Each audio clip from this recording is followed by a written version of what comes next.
And now with me is Reverend Dr. Wendell Anthony, who is the president of the Detroit branch of the NAACP and a pastor in Detroit at Fellowship Chapel.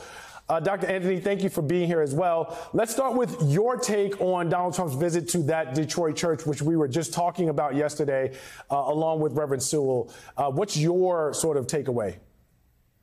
Thank you, Attorney Coleman. Obviously, you articulated what needed to be said within your commentary, your narrative.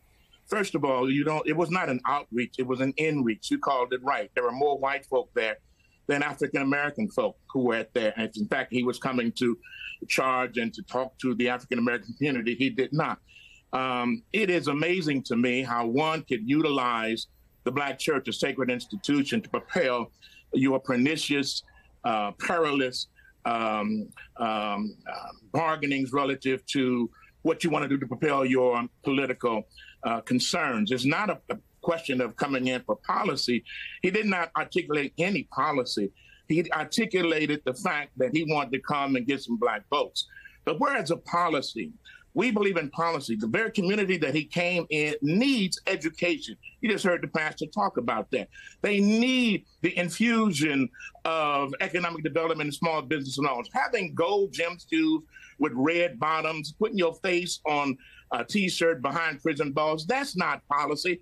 Coming in, talking about $16 billion for HBCUs, education, that's policy. Having an infrastructure bill to create jobs and opportunities in the same community that this pastor is from, that's policy. Talking about a policy where people are treated fairly and equitably by the criminal justice system. Trump talked about wanting to conclude and end crime. Well, why don't you institute the crime bill? Why don't you pass the George Floyd Justice and Policing Act? That's policy. Why don't you pass the John Lewis Voting Rights Advancement Act? That's policy. Talking about what you're going to do with some kind of platinum plan when you had an opportunity to do, that's really frivolity. That's not policy. Holding a Bible upside down in front of a church, talking about you love the Lord, when you never open up the book to see what the Lord says in terms of loving your neighbor as yourself, treating people like you want to be treated. I was a stranger and you took me in. I was hungry and you fed me. I was thirsty and you gave me water. I was a prisoner and you came to see me. Those are policies.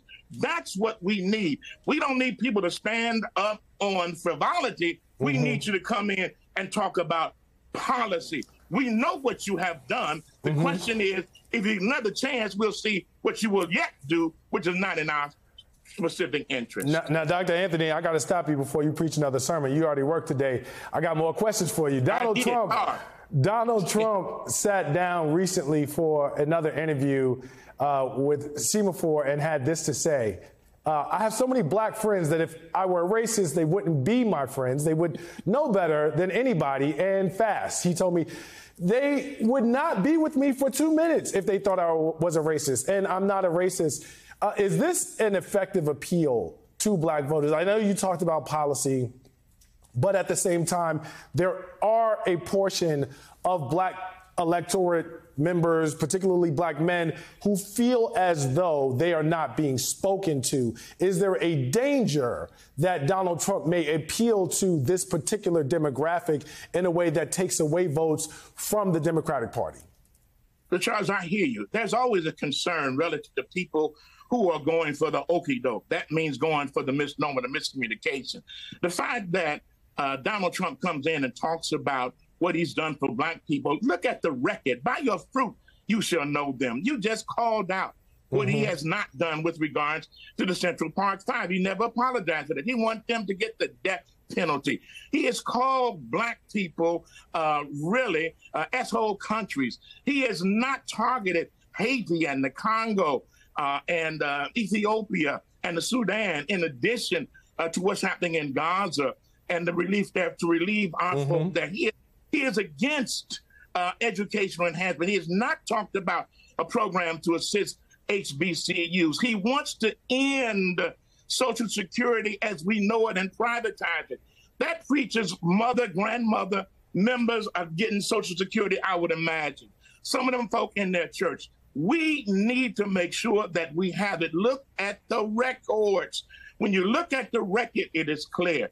I think Donald Trump has a song that he likes. It's by Oscar Brown Jr. I've heard him quoted. He talks about a snake that a woman had pity on and she took him in.